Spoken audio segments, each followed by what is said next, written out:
everybody, one more time. My name is Ibrahim Sayar. I'm the director for Center for Integrated Affairs at Peace Arms Institute. And I would like to welcome you in one of our panels over here. And we have today a very distinguished guest in a very timely manner, I assume. And we have Rabbi Dr. Ron Cornish. Welcome, Rabbi, all the way from Israel.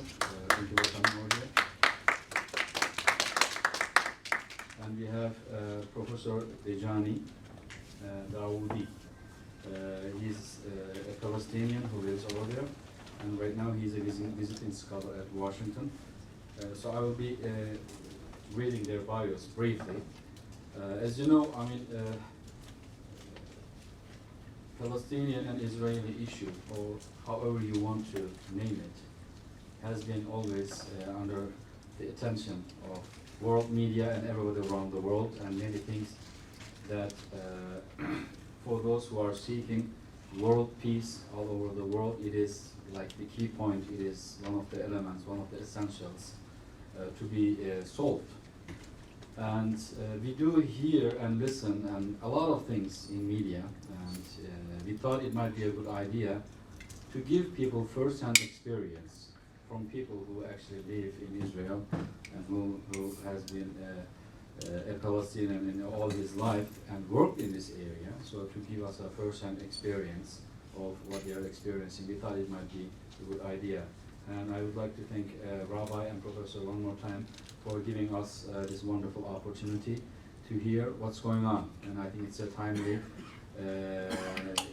event, and things are getting hot over there, as you know. Unfortunately, some people already started to talk about third intifada, and it's really scary. And we would like to hear what's going on from the ground, and I know they are doing a lot of voluntary, peaceful actions, and a lot of things you will hear from them, inshallah, by the will of God. So let's start with Professor Muhammad Dejani. Let me introduce him to you. Professor Dejani is a Jerusalem-born scholar and peace activist. He graduated from American University in Beirut in 1972 with a BA in mass communication, from University of Eastern Michigan with an MA degree in economics and politics, and holds 2 doctorate degrees granted from the University of South Carolina and Columbia, and the University of Texas at Austin, Texas. In 2007, he initiated Al-Wasatiyah, a moderate Islamic movement in Palestine, so I had the chance to visit his space in Palestine. Until May of last year, he was Professor of Political Science, Rector of Libraries, and Founding Director of the American Studies Graduate Program at Al-Quds University. He resigned from his post at the university following the uproar resulting from leading 27 Palestinian students to the Nazi death concentration camps in Krakow and Auschwitz in March 2014. He is author of numerous books in Arabic and on Wasatiyah. Also, he published a number of books in English on Wasatiyah, including The Spirit of Islam, Jerusalem from the Lens of Wasatiyah, Dejani Glossary of Islamic Terms. His forthcoming book is entitled Teaching Moderation and Reconciliation. And he recently joined Washington, D.C., the Washington Institute as a visiting scholar at Washington, D.C. He has many other works. Those are the couple of things that I was able to mention. Professor Dejani, he's a very well-known scholar. So please welcome Professor Dejani.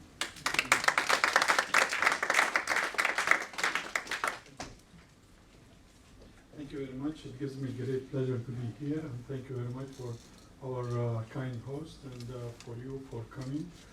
What I'll be trying to do is just to give you a brief synopsis of the work we are doing in Palestine regarding peace and reconciliation. The work we do is based on Wasatiyah, And this is the concept of moderation, and we are trying to work on reconciliation in midst of conflict. And in this way, this is much more difficult because of the fact that there is a conflict. But it is important because also that it is in the midst of conflict. Rather than waiting for the end of conflict, we are working on it now. The concept is easy. It is that we want to build a moderate culture, and from this moderate culture, we can come to reconciliation. Reconciliation leads to conflict resolution, and conflict resolution leads to prosperity.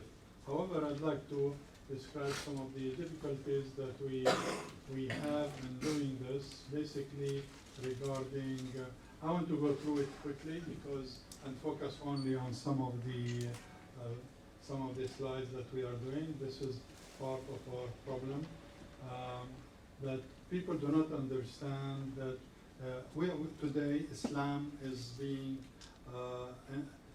described into taking two shapes. One shape which is Islam, the inside, and Islam which is inclusive, and the other, and outside Islam which is exclusive. And that here we are talking about Islam being of two core sources, the Hadith and the Holy Quran, but they are not of equal level because one is the word of God, one is the word of man. And so we are talking about two schools. The inclusive school is characterized by moderation, peace, acceptance of the other, and then the exclusive school, which is outside Islam, which advocates violence, promotes hatred, and focuses on anti-Jewish, anti-Christian theology. So actually, these are some of the verses in the Quran that calls for the inclusivity of the other, that we are not in clash with the other, and as a result, it is that God had God pleased, He would have made us all one mankind, or one religion, or one nation.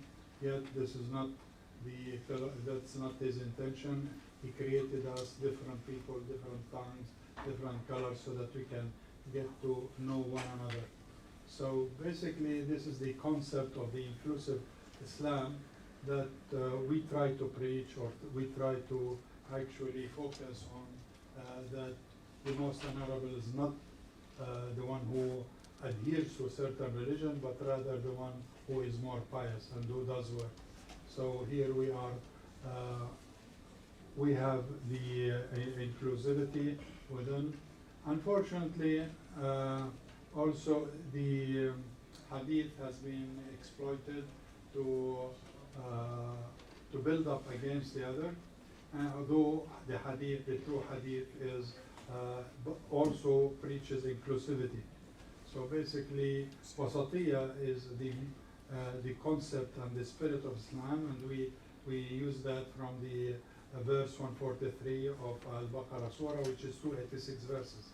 So actually 143 comes exactly in the middle, which says, and we have created you a mid-ground nation, which is the same concept in Aristotle, golden mean, middle path, by Buddha, by Maimonides, by Ibn Taymiyyah, and Hegel, the whole idea of supporting the middle path, the middle way. So basically, the Quran, in Judaism and in Christianity, the concept of moderation is extremely important and very much the center of religion. So, but now today, in times of radicalism, moderation is revolutionary in the sense that people are promoting extremism, and so they are outside the realm of religion. So basically, we look at the verses in the Quran, and all these verses are pro the other. They are, and the verses that talks about Jews, about Christians, are positively so. And as a result, this is Islam came not to replace Christianity and Judaism, but rather to complement them, to complement. So inclusive Islam teaches the true path lies in moderation. Without moderation, peace will remain elusive. And so it is, if you take the Ten Commandments, the Ten Commandments is exactly what we fit. Also, the thing is that if we differ, if there are differences between we as Muslims and other religions, then God will judge between us, not man. I mean, it's not for man to judge between in that in which we differ. And that's the problem that we face in Palestine today and in the world, which is the exclusivity, those outside the border of Islam who speak in the name of Islam, of accusing Jews or accusing Christians to be non-believers, and on Judgment Day will not come before you fight the Jews. And this is actually the Islamic message that is un-Islamic, in the sense that it is not the message of the Quran. And this is the hadith where it says, "O Muslim worshipper of God, there is a Jew behind me, come kill him." It contradicts the Quran, and the Prophet has said that anything that is not in harmony with the Quran attributed to me, then it is not true. So this is the wasatiyya. This is what they're teaching our children, which is hatred for the other. And so what we are trying to do is reverse this trend within, even among the children, to teach them that hate is not the answer, and that's why we took our students to Auschwitz, and we try to teach them about empathy for the other, and in this way we try to break the taboo in Palestine regarding this issue of refusing to learn about the Holocaust. There are obstacles in Palestine regarding why barriers to Holocaust education, which lies in education, in politics, and religion, and in psychology. So in politics, the Holocaust is perceived as the cause of the Palestinian 1948 Nakba. In education, Holocaust is not taught. And in psychological, Palestinian society is deeply wounded, and with the continuation of the occupation, these wounds has not healed. Religiously, Islam is being taught advocating enmity with Judaism. So this is part of the problem. And also, this is the wall that adds to the problem, because it separates the two people and does not allow them to get to know each other.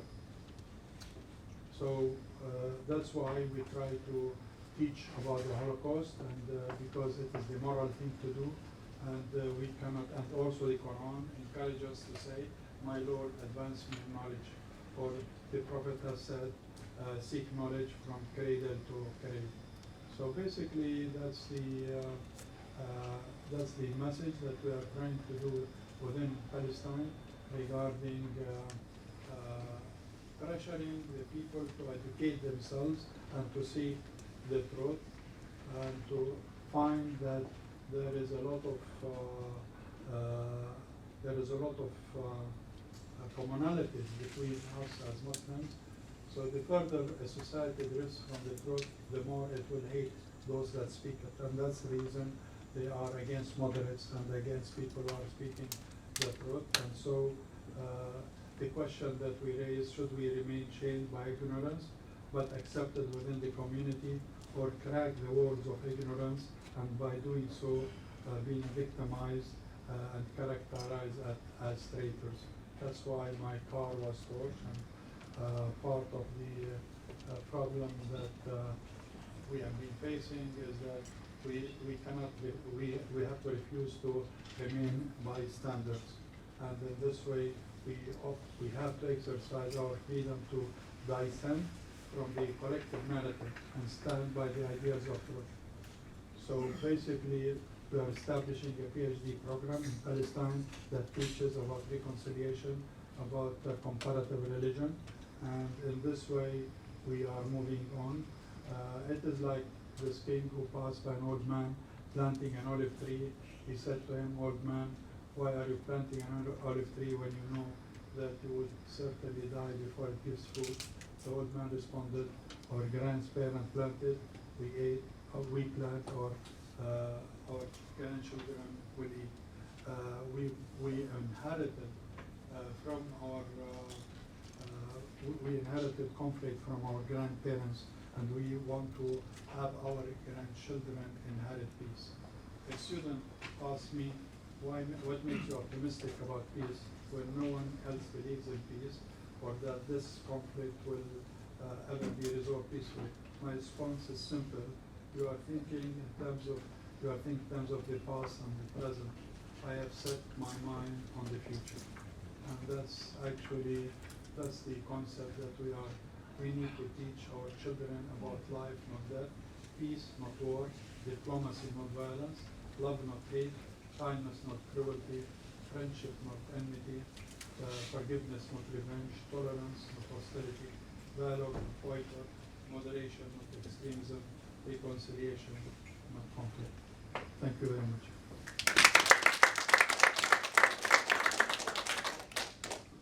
Thank you much. Thank you very much. Let us give another round of applause for Professor for his speech and for the wonderful work that he is trying to do. And I know Professor, he is gathering Jewish students as well to visit the camps and have them the first-hand experience of the suffering of the Palestinian people over there. So it's working vice versa, I know. And he's actually working on the ground, and we really applaud and thank you for the wonderful things. He's someone that receives constant threats. As you can see, his car was bombed. And it's peace is always dangerous business, but at the end it becomes peace. It's really interesting. Okay, let me introduce you, Rabbi Dr. Ron Kranish. Rabbi Kranish is a founding director of the Interreligious Coordinating Council in Israel, ICCI, and now senior advisor of the new ICCI, which is a department of rabbis for human rights.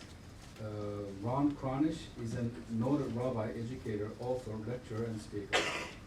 He has lived in Jerusalem for the past 35 years, serving as a director of ICCI, director of the Israel office of the American Jewish Committee from 1988 till 1992, director of staff development and a late co-director for the Millet Center for Jewish Zionist Education, and lecturer in education at Tel Aviv University and at the Hebrew University of Jerusalem.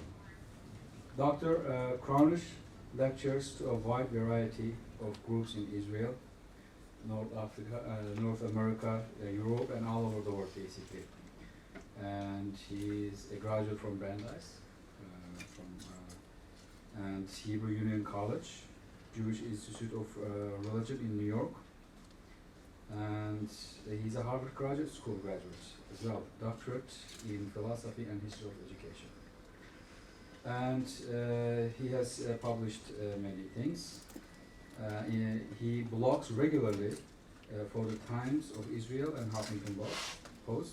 Dr. Kranish is the editor of Towards the 21st Century, Judaism and Jewish People in Israel and America, an anthology in memory of his beloved father, Rabbi Ron Kranish. In addition, he has edited 2 books of essays, Towards the Third Millennium and Pilgrimage in a New Millennium. His new book, Coexistence and Reconciliation in Israel, Voices for Interreligious Dialogue, has just been published by Paulus Press in the United States. In addition, he is a library fellow at Von Leer Jerusalem Institute. He lives in Jerusalem, and there are many topics that he speaks. He has a wonderful 3 daughters and 3 son-in-laws. Wonderful. And more important than that, he has 4 fabulous grandchildren. Please welcome Robert.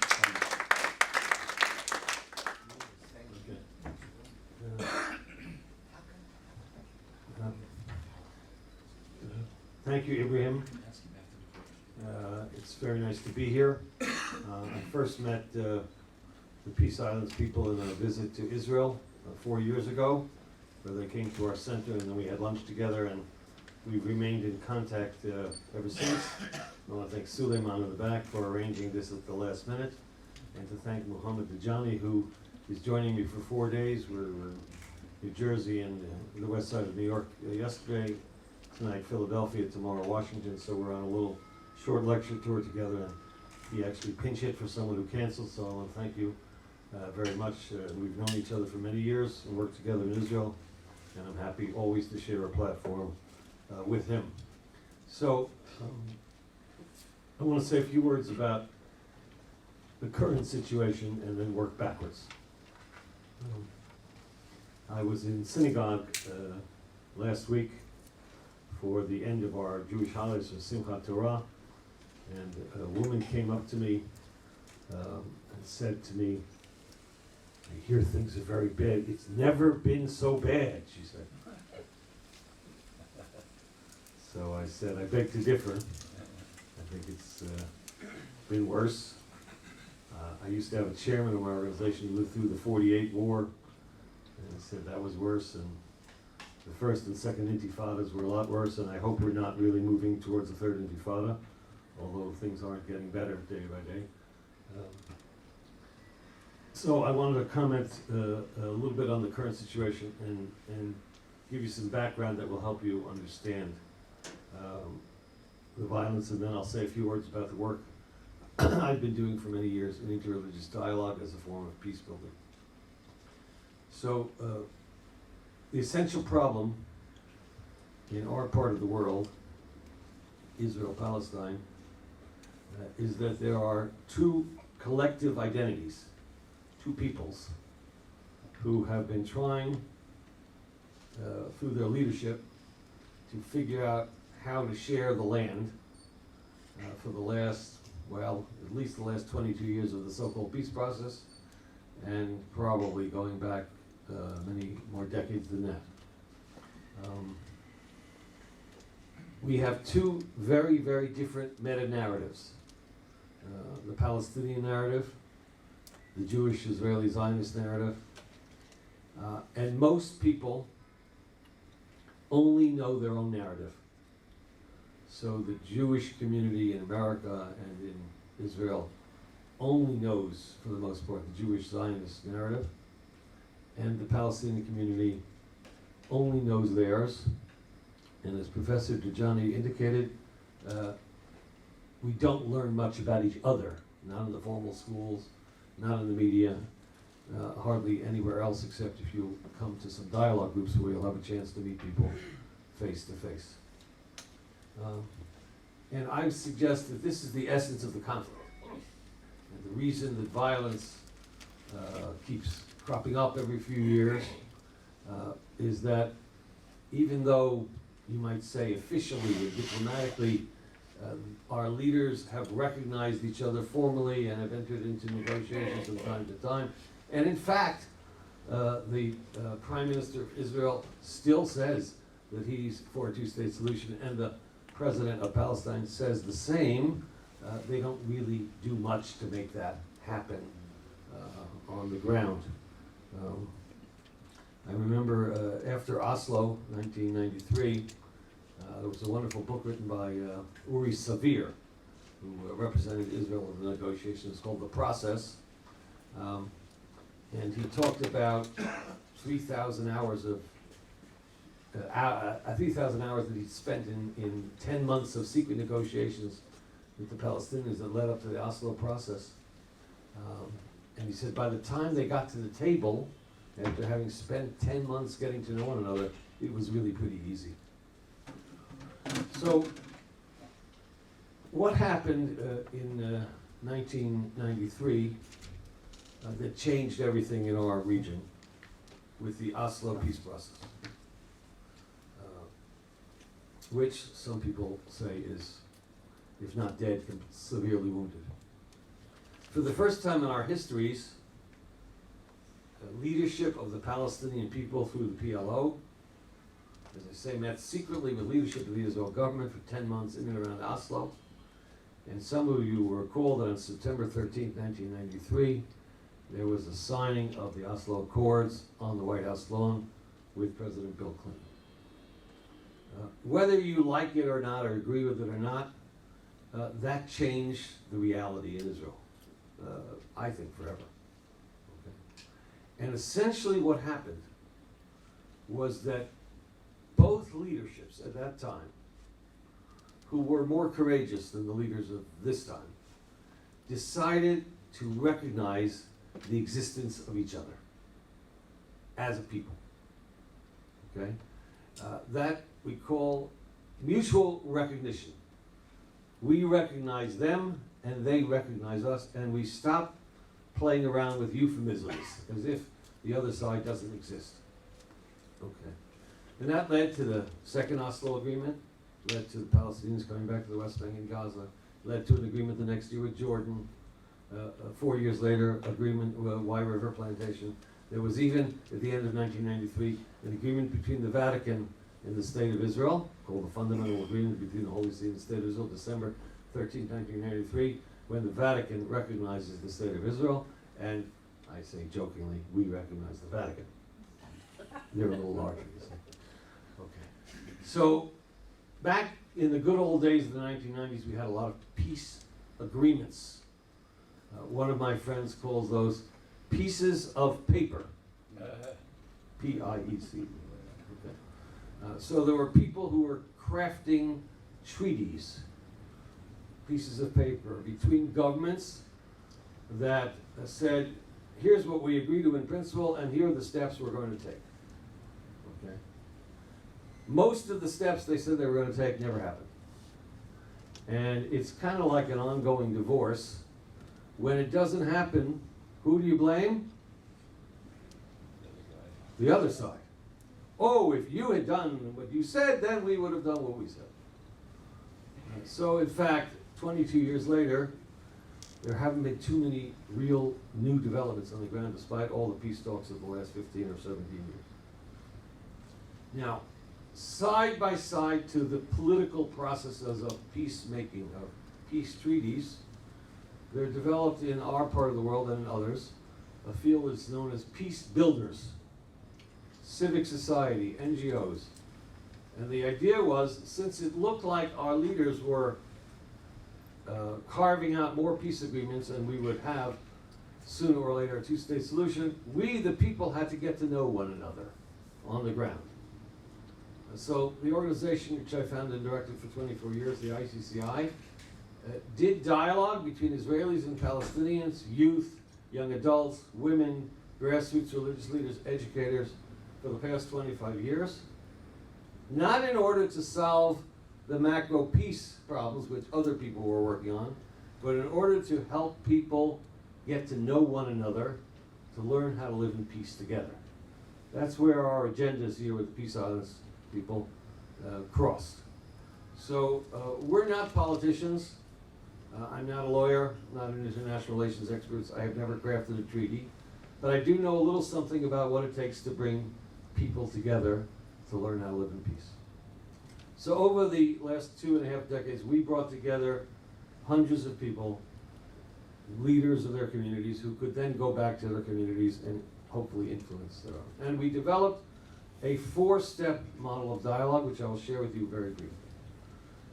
The first thing we do is personal dialogue. Get to know one another as persons, not as politicians, not as representative of your church or synagogue, or your political party or your government, but who you are as persons. I imagine that's important here as well.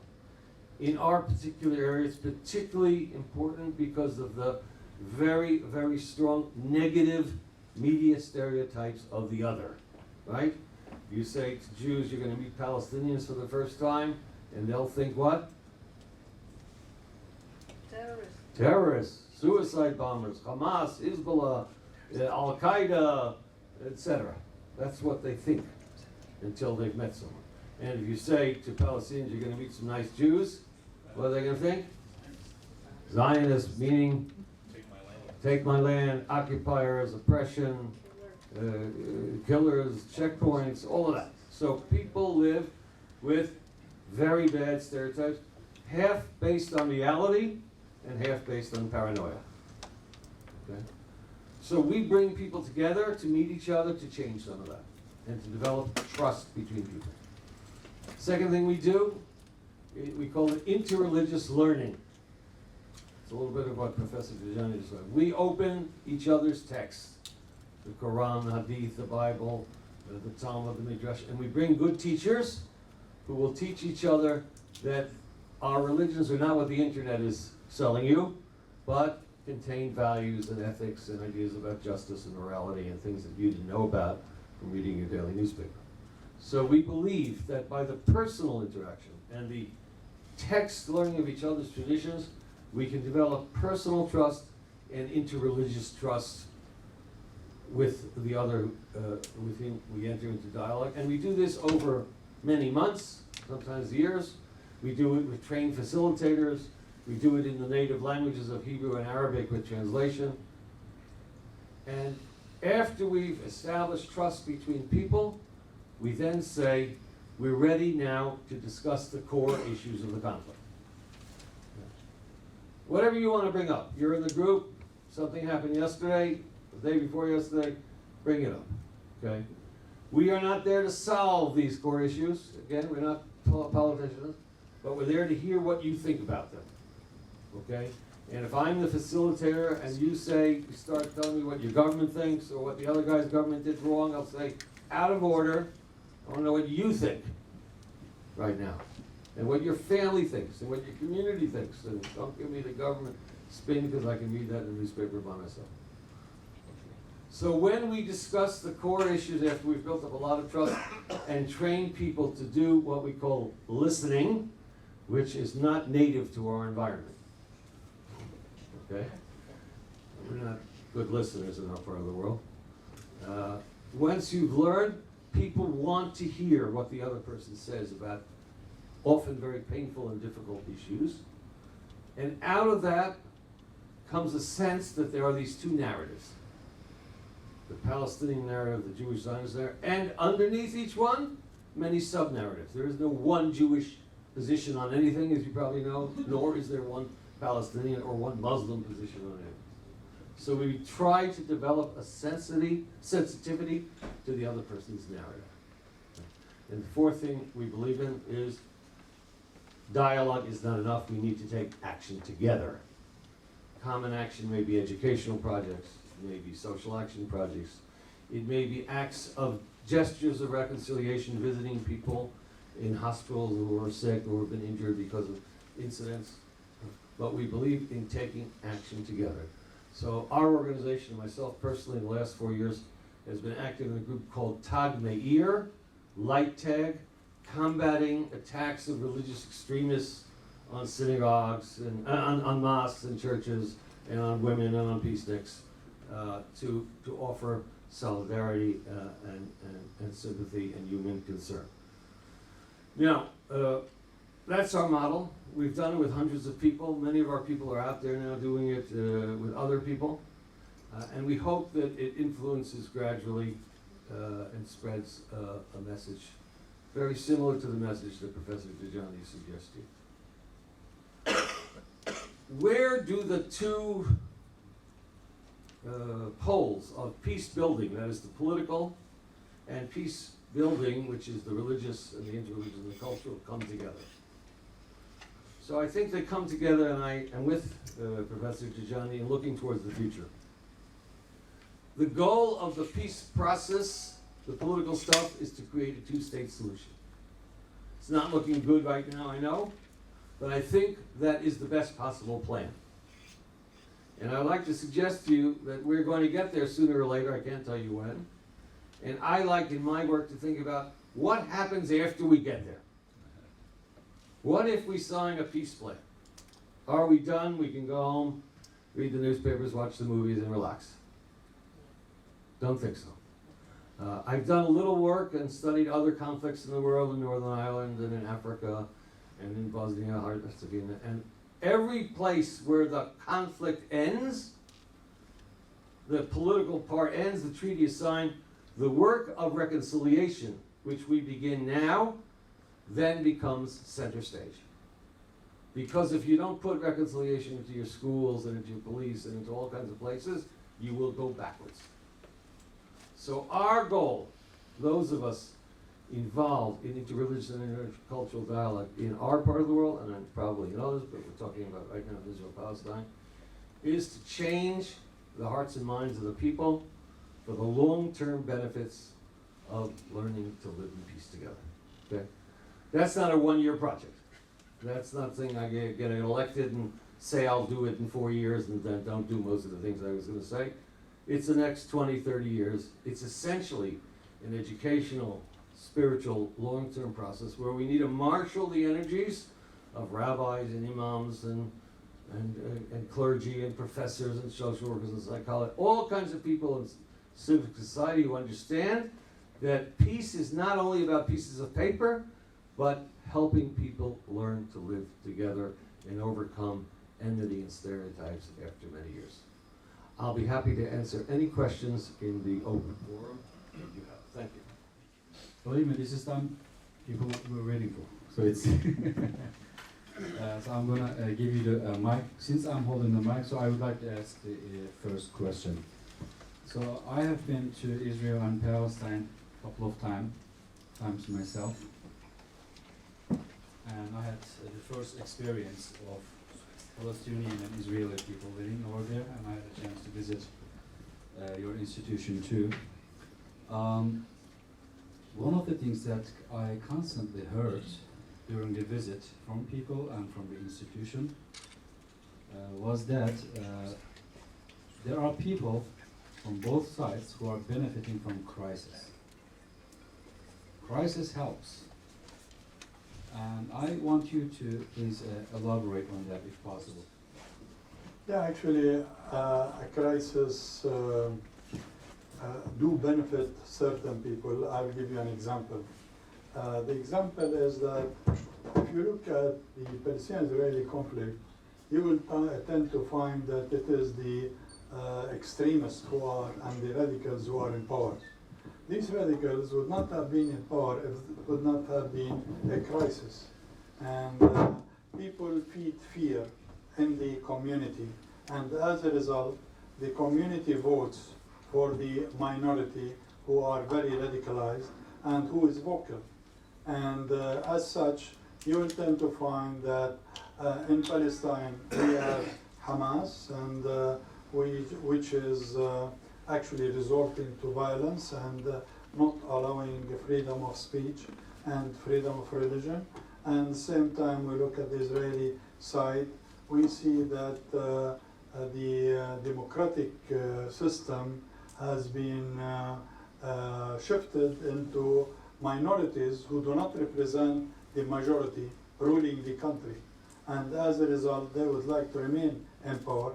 And the only way they can remain in power is to feed fear and insecurity within the public so that the public will keep voting for them. Is this working? Yeah. You hear me? Okay. I can't hear myself. You hear me? Okay. Very low. Yes. Bring it in higher. This one. Oops. Never mind. I'll just it's okay. All right. This feels better now. I happen to mostly agree with you on this point. Over the years, if you followed our conflict, the pollsters would show pretty consistently 70% of Palestinians and 70%. It's a little low. 70% of, that's better? Yeah. Much more. Yeah, it's just fine. It's perfect. Okay. All right. 70% on each side would say they're in favor of a two-state solution. But a few years ago, they started asking a new question. Question 2, how many of you think it will happen? Soon, now, in your lifetime, and it's 5% on each side. So people kind of like the idea in principle, but don't see it happening in practice. And that leads to a kind of political despair. And so what's called the rejectionists on both sides, there are people on both sides, of course significant groups who don't want it to move forward, have been preventing things from going forward. So Yeah, I think some people like, because I was trying to say a few days ago that maybe this so-called intifada is just isolated individuals and lots of isolated youth, but then I read that, you know, Hamas sent out a directive, you know, go do it, go start a third intifada, go do the stabbings and knifings. Now it's hard to know what you read because it comes from different sources, but there are people on both sides who don't want things to move forward, and they, at the moment, have the upper hand. Now we can go for the questions that you have, but I'm going to ask you to be brief since we have very limited time. And please ask questions, and if you have comments, like one sentence, we can take this, we can take that. But since our guests, our international guests are here, we should take advantage of that and try to hear more from them. Please, any questions? Yeah, and say your name and institution if they're an affiliation, if you want to. Please. Dr. Harris, Abraham's Children's Interfaith Program. I was wondering, is that both the Quran and the Torah talk about Israel being one state for Muslims and Jews? So the question is, given the change in the circumstances and also in the polls, do you think that it's possible that Muslims and Jews could live together in a binational state instead of the two-state solution, which has been prevalent in the last 40 years? I don't think that the one-state solution is the answer now, for one reason, is that both people would like, it is their aspiration to have a state. Yeah, for instance, the Jews would like to have a Jewish state, Palestinians would like to have a Palestinian national state. And so this is their national aspiration. After that, after establishing the two-state, then a second step could be a confederacy between them, or could be a one state, or could be whatever. But I think that the first step should be the two states, in the sense that to feed in this aspiration of each one to have his own state. And I would add that from a Jewish point of view, dismantling the current state and starting over is very unlikely, shall we say. So it even may be a nice idea in theory. In practice, it's a non-starter. It's not going to go anywhere. Now, one lady, please. Yes, my name is Susan. I'm from the Community of Living Traditions, which is an intentional community of Jews, Muslims, and Christians living together about 15 minutes drive from here. And I would like to applaud the question I just heard. And in fact, a lot of the dialogue and discussion we have in our community, and we've hosted conferences like from Jewish Voice for Peace, is that the day of a two-state solution has passed. I mean, since Oslo, Palestinians now have about 18% of their historic land. So it's not 5 before midnight anymore, you know, when Cinderella turns back in whatever, the pumpkin. It's 5 past. The days of a two-state solution are over, and as the rabbi has said, dismantling what Israel has, Israel doesn't seem in a position to do that, and Israel's got 82% right now. So the dialogue I'm hearing among Palestinians and Jews who here in New York and different places are loving each other as friends and sisters and brothers is we want a one-state solution where everybody has equal rights. Unfortunately, this is not going to happen because the one-state solution is an illusion. It is not reality on the ground. On the ground, there are two people who aspire to have two states because the Jews will not accept to go for the idea of one state because they fear that the Palestinians will take over, and the Palestinian, and they feel that they cannot, like the Rabbi Ron said, they will never think of dismantling the state in order to hand it over to the Palestinians, which they fear, democratically speaking, if there will be elections. So it is nice here in Washington to be together, which is nice, because I strongly believe that to be pro-Palestinian or pro-Israel, you should be, it is better to be instead of being pro-Palestine or pro-Israel, it is better to be pro-peace or reconciliation, and in this way, you are pro-Israel, pro-Palestine. But this idea that the two-state solution is over is not true, because this is not what is on the ground. On the ground already there are two states. Already it is separated psychologically and politically and ethnically, and so on the ground that's the long enmity that has taken place has separated us. There will be a need for a time where we can build trust, and as a result, maybe there will be a confederacy. I think this is the most that we can look for. But a one state, it will not happen.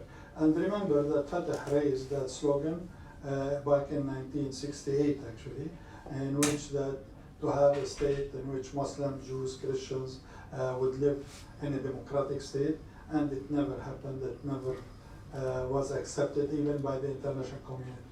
So this is an illusion, and I feel that it is meant to undermine the two-state solution, because the two-state solution has been accepted internationally, and it has been on the agenda of all the countries, whether it's Israel or Europe or the United States or other countries. So I feel that proposing the one state is just to undermine the two-state, and in this way leave us in the desert.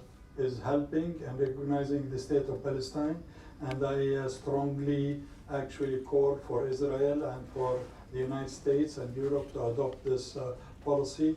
And basically it is for the interest of peace for one reason, because not to say that the UN resolution initially of 1947 has decided to partition Palestine into a Jewish state and an Arab state. So it is an old resolution.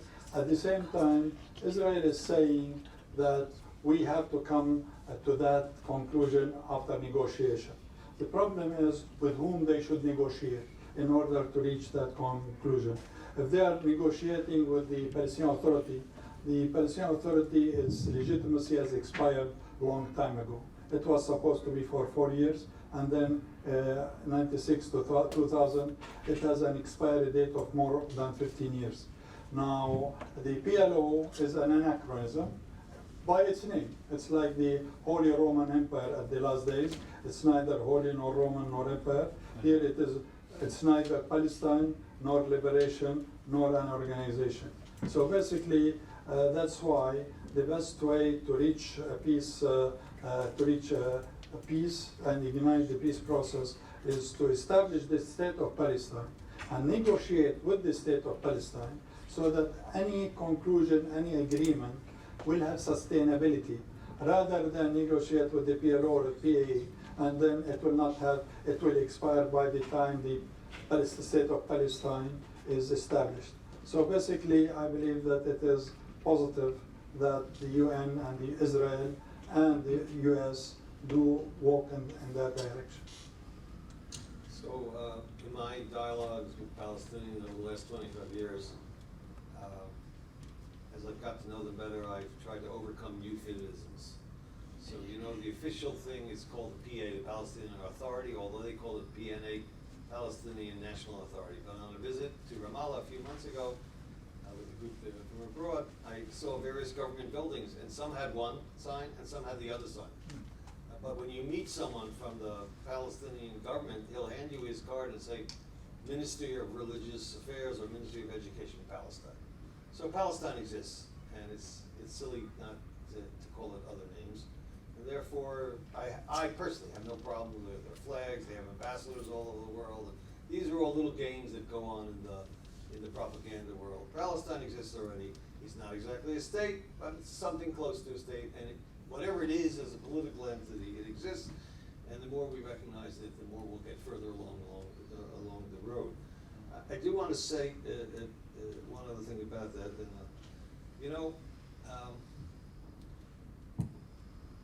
Israel became a country in 48. The conflict started before that.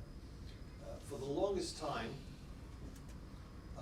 well, let's go to, before Oslo, it was against the law in Israel for me or anybody else to talk to a member of the PLO. You could go to jail for such things. Some of you may remember there was a famous guy, Avi Nathan, who went to jail several times. And the Palestinian side wasn't exactly in dialogue with Jews or Israelis. That's what changed in '93. We now know each other exists, we need to talk. There have been thousands of Israelis and Palestinians who've met at all kinds of meetings and conferences and seminars in Europe and in Israel over the years, even though it's not the majority. So something new has happened, and we can't deny it. So if I had come to America and gone to a synagogue like we went to 2 years ago and said two-state solution 20 years ago, they would have booed and hissed me and thrown me out of the room as if I was, I don't know what. But now you can say it because our prime minister says it. I'm not sure he really believes it, but he does say it. It is the official policy.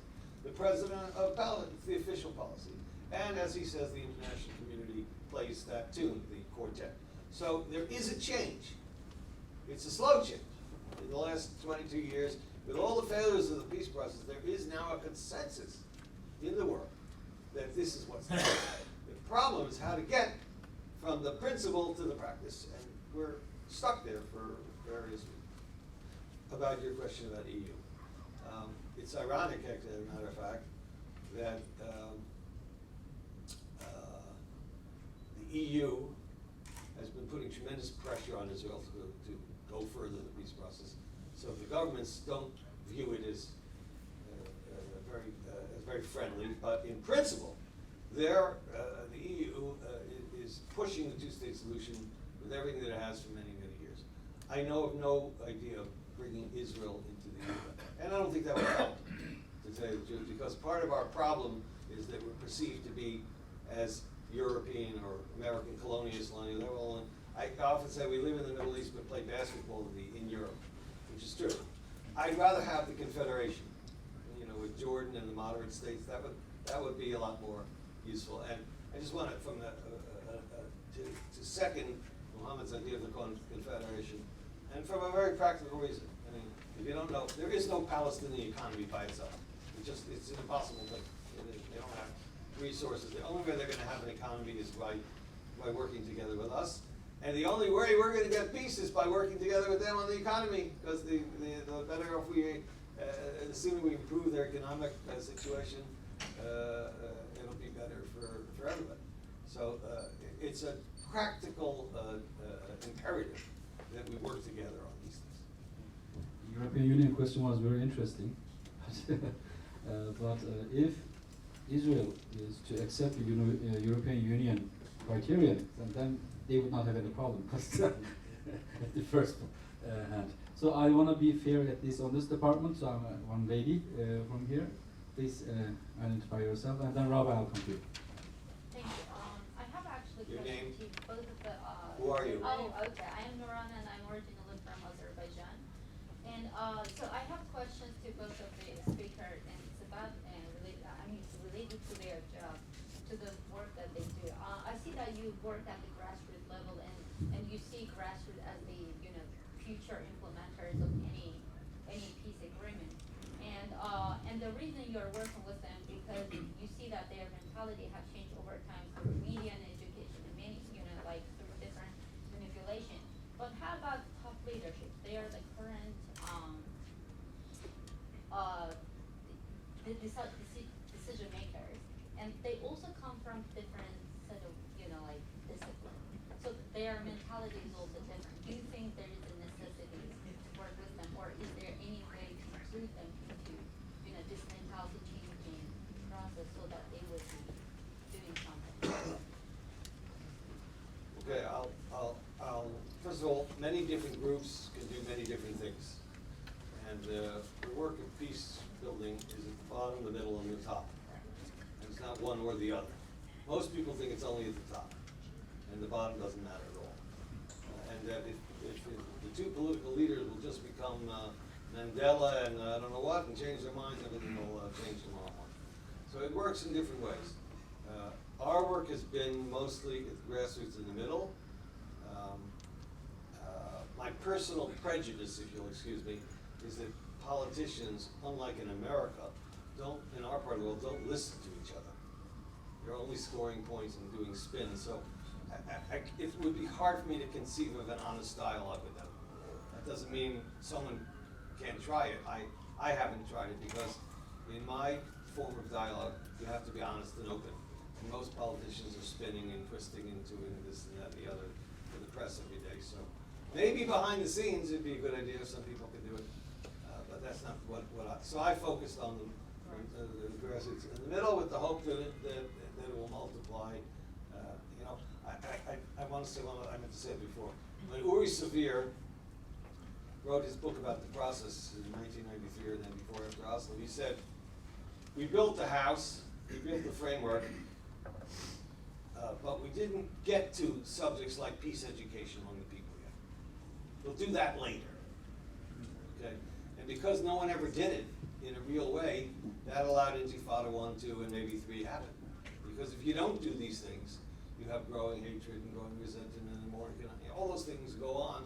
They've been going on for, the last 22 years since the peace process. So it's a mistake, in my view, to do only the political and write treaties and then hope everything will just, fall into place. It doesn't work that way. Back in 1997, I was asked to be the facilitator between Palestinian teachers of religion and Jewish teachers of religion in Antalya. And once we got there, they started fighting among each other. The first day that this is our land, God gave us this land. The other one would say, God is not a real estate agent. He doesn't, you did not give this, he did not give this land to you. And so I was very confused about how to reconcile between them. And then suddenly I remembered the quote by Mahmoud Darwish in which he said, which is more important, a big dream or a small hope?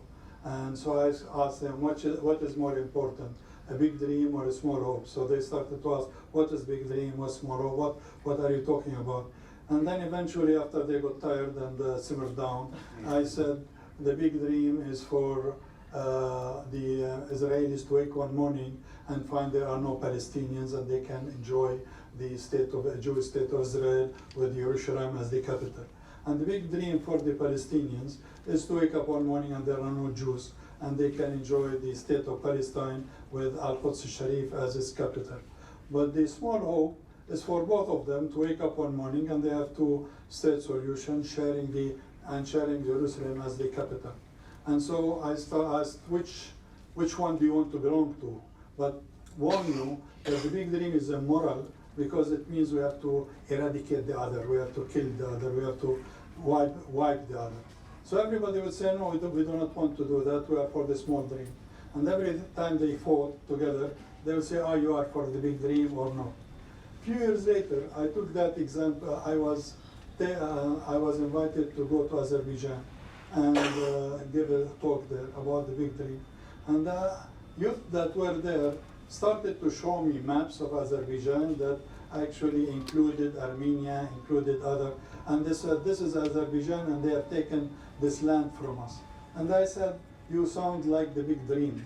When I went to the Armenian side, they showed me also a map that even included Syria. And I said, don't get involved with Syria. They are troubled, these people are troublesome. But you see, this is, I think, what we should teach our youth, the small dream and not the big hope. Because the big hope is the part of the past, but the small dream is part of the future. Yes, Robert. Daniel Lehrman, I'm a rabbi and psychotherapist. What you just said speaks to this a little bit. I'm wondering, from your concrete personal experience in your work, both of you, are there aspects of what you have done that seem to you to be most effective in transforming exclusivist, intolerant, extremist views to what you call inclusivist, moderate views? Are there aspects of it, or also are there groups of people? For instance, you've spoken about youth, right? Do you feel that this work really, the real hope of it, is primarily or even almost exclusively in young people? Is it going to take generations? Or have you had the experience of watching people, individuals, maybe adults, move from intolerance to some openness and some inclusivist kind of sensibility? Have you watched that occur? And if so, what can you point to as the kind of operative mechanisms that have helped to achieve that? Okay, so I'll give you two examples. For 4 years, I ran a program which we called KEDEM, the Hebrew acronym for Kolot Datim L'Shalom, Religious Voices for Peace. We recruited grassroots Orthodox rabbis, imams, sheikhs, qadis, priests, all Israeli, Palestinians, and Jews. And for 4 years, we put them through intensive dialogue processes with, by going to visit places in other conflicts, Belfast, Sarajevo, Cyprus, and so forth. The group was facilitated by a psychologist who had experience working in Rwanda and Kosovo before. And he was very, very good. And he helped do some of these, what you would call transformative experiences. So the first week, we took this group of 14 local religious leaders to Belfast. Most of them had never met one of the other, and this was during 2003, the height of the Intifada. They were very, very suspicious of each other. And some of the rabbis in particular were very right-wing politically, as there were some of the Palestinians on the other way. It was a tough group, but we put them through a real process. And after 5 days of a very intensive dialogue in Belfast, where not only dialogue in groups, but over the meals and at the back of the bus, and really where they felt they got to know one another, only after 5 days. On the 5th day, we were supposed to go down to Dublin. We were going to have a nice interfaith weekend in Dublin, visiting a mosque on Friday, synagogue on Saturday, church on Sunday, set up by a Christian group that I knew. And on that morning, I got a fax in my hotel, and it said from the organizer that they request that the rabbis please not wear their head covering, otherwise there could be trouble. So if you know Northern Ireland, the word trouble was the word for the conflicts they had. So I got very nervous, and I didn't know what to do. I turned to my psychologist, facilitator, and I said, what do we do? He said, let's bring it up to the group. So we brought it up to the group over lunch. What do we do? And the first rabbi stands up and he says, I have a suggestion. We'll wear baseball caps. We'll cover our identity somewhat, but our heads will be covered, and that'll get us out of it. Second rabbi gets up and says, no, I want to go with my kippah on as I am. I'm not compromising. I want to be as, otherwise I don't want to go. They're having an argument between them. And all of a sudden, a qadi, a Muslim judge, big tall guy, stands up and he says, after 5 days of intensive dialogue with you, my friends and colleagues, I don't think we should go at all. We should cancel the thing, because my friendship and relationships with you is more important than our visiting mosque in Dublin together. And that's what happened. So, one of those rabbis became Minister of Education a few years later. The second rabbi tried to become chief rabbi, didn't make it in the vote, but he was very instrumental in spreading this in his community. So, I would say, one of the things I learned is that our conflict is very, very psychological. And we're all torn inside by fear and trauma and these things. And when someone does it sensitively, it can have real impact on you. Back in 2002, I established at the Quds University an MA program which was about American Studies. And many of the students who joined that program came with strong anti-American feelings because in our community it was simple. America is the friend of Israel, Israel is the enemy, American is the enemy. So they come in with very strong attitudes. Yet, once they started taking the program, they used to shift to moderation. to understanding that America is not about foreign policy, but rather there is a big culture, rich civilization, there is a history, there is democracy, there are other aspects to the foreign policy.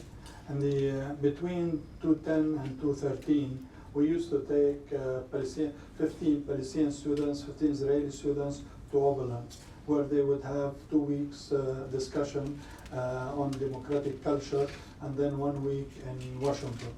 And in one of the trips, one of the students who was a Palestinian student who was a dentist said that if I see any of you speaking to the Israelis, I will take your teeth without anesthesia.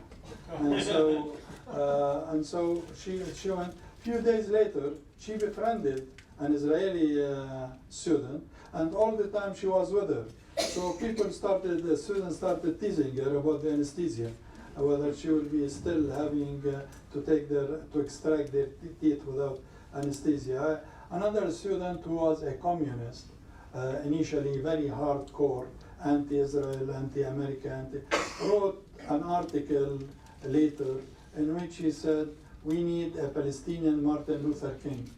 So I think that education and at the same time getting in touch with the other, but most important is that the good in the other will bring in the good in you. The evil in the other will bring in the evil in you. So when the Israeli policy is shoot to kill, it will bring the evil in the Palestinian and hatred and enmity. When the policy is to embrace the other and to help the other and to give a hand to the other, then that will bring in the good in the other. So I believe strongly that's not only education, but also how you are turned in the other. How do you deal with the other?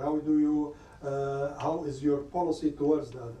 If it's a policy of embracing, then you will tend to have the other bring the good in the other. But otherwise it's difficult.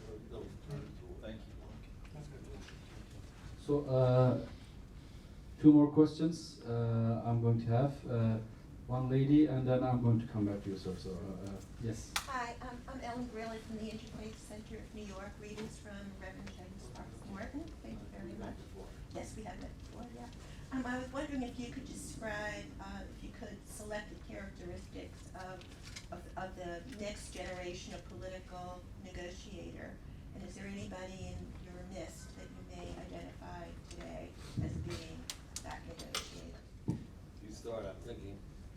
Well, if you actually, I would say that we will have to teach these negotiators first a book which is negotiations for dummies, or how to solve this problem for dummies, because I think that, look, if you look at the problems, they are easy to solve. And there isn't one single issue that is irresolvable, whether it is Jerusalem, whether it's the refugees, whether it's borders, whether it's the valley, Jordan Valley security. And for instance, first, to recognize Israel as a Jewish state, and I think that I tell the Israelis that we are very grateful that you have given us this honor, that you cannot feel good about yourself unless we recognize you. So thank you very much. And the second, about even the Jordan Valley, or to have the state demilitarized. I say, why? That's good for us. Let them protect us from Qaeda, ISIS, and others. And but on the condition we don't pay them. They let them put their army and they defend the security of Palestine also. With regard to Jerusalem, if you look at Jerusalem, the Ottomans solved the problem for us, because they built a wall around the city, and the wall is divide the city into 4 quarters: Israel, Jewish, Muslim, Armenian, and Christian. So it is so outside the city, which is the municipal city, it has no value, no religious value. So people can have East Jerusalem as a capital for Israel, or West Jerusalem as capital for Israel, East Jerusalem as capital for Palestine. And now it is even divided. Go to a taxi and tell him, take me from Maya Sharem to Salah ad-Din Street. He will say, are you crazy? And also, if you look at the refugees, the right of return, the right is holy, the return is negotiable. I don't believe that Palestinians would like to go and live in Israel under an Israeli state, serving Israeli army, paying allegiance. So it is they are better off to return to state of Palestine or wherever they want to be compensated. So basically, if you look at these issues and regarding borders, like we heard, that borders today go from France to Germany, and they will tell you there used to be a border here. Also in Israel and Palestine, there used to be a war. There used to be no borders, no walls. So basically, I think that the only thing we need is that to have courageous leaders like Nelson Mandela, or people who will advance us and say, throw your hatred, your weapons, your enmity in the sea, and let's move on with our life. That's what we need. And these are the negotiators that we hope to see on the table if we want this problem to be resolved. It's a hard question, and I'm thinking, but I don't have a good answer for you. I don't see anybody, if you look at the names, anybody coming up on the horizon that we know about now who's likely to do it on either side. I'm a little disillusioned with our political leaders. Only in America am I finding good solutions. I think we've learned a little too much from American civilization now. So I'm a little in despair of our politics. I don't see it coming right away. I don't say that it won't happen, but I can't point to any people that I see. If only this person got into power, we could break along. I think what's happened, I would say pretty much since the second Intifada, since 2000, which is now already 15 years, is that both sides have gotten very hardened in their views. When I say the sides, the official leaderships, and both have climbed up on high ideological trees and spout a lot of ideology that has very little to do with anything that would help their people. So that's a problem, and I don't know how to get them down from that. I mean, John Kerry tried, a lot of other people have tried, and so I don't see immediate any political saviors like Donald Trump. You have to stop here. Actually, I want to combine, Tom, your question too. So let's combine two questions and make it one question. Please, can I have your question? Yes. Hi, my name is Harry Sealine. I'm part of the Peace in Jerusalem and the Holy Land Study Group that meets in Long Beach, along with my esteemed friend and colleague, Eileen Lilly. My question would be to both gentlemen scholars, could we have your perspectives on the 1967 status quo agreement for Har HaBayit, Haram Sharif, Temple Mount? How, if it should be amended or maintained as it is, would that exacerbate or reduce the strife that is occurring in that very holy contested site? Okay. Please keep that question, and can I have your question to Tom? Yes, hi, I'm Reverend Tom Cutts with the American Clergy Leadership Conference. I've been to Israel maybe about 8 times, and I want to commend your courage as Dr. Lajani and having your car bombed and all. And also, I really appreciated your 4 points of dialogue. I have a group in Atlanta where we're bringing black and white together. What's the name of your group? American Clergy Leadership Conference. And we're bringing together black leaders and white leaders and trying to understand each other's position. And we can be very friendly with each other, but then there comes a point where systems are the problem, and how to overcome those are the real problem. I'm wondering how we keep getting, hearing more of this is what happened to me. We kind of run into a roadblock there, but also how do you move forward with all these systems in place that prevent, some would say oppressive circumstances. I was wondering if you run into that same problem in your program of dialogue. Both questions? Regarding the status quo, I think that this is an old agreement that was in 1880, I think, or something, in the 19th century, that there will be a status quo with regard to religious groups in Jerusalem. And I think that in 1967, it was agreed when initially the Israeli army started to put flags on the Haram, and then Dayan and Golda Meir decided that this area will remain a Muslim area, and they removed the flags. And then in the 1994 agreement with Jordan, the Arab agreement, it actually reinforced the status quo agreement and gave Jordan the custodianship over the Holy Land, over the Muslim religious waqf. I think that it is useful to continue on this and not to break it, in order that we do not open a Pandora's box, and in this way more problems will come out.